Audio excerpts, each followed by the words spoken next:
How to change seats on RyanAir flight. Hi guys, welcome to another tutorial. In today's tutorial, I'll teach you how you can change seats on RyanAir flight.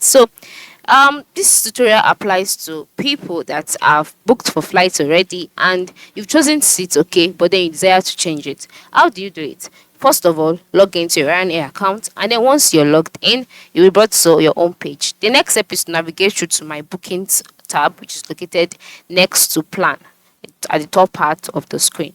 So after clicking on my bookings, you'll be brought to this page, okay, where you can see upcoming trips, you can see past trips. All right, then you can now go ahead and select the trips whose seats you would like to change. Okay, for me, I have not made any upcoming trips, that's why this place is empty.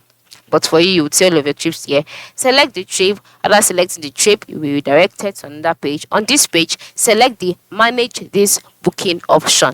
Alright, so after selecting the manage this booking option, a box will be displayed. In the box, click on change seats, and from there you'll be directed on what to do. It is very simple, right? Changing your seats on RyanAir is very simple and direct, so ensure you try it out today. Thanks for watching and have a nice day.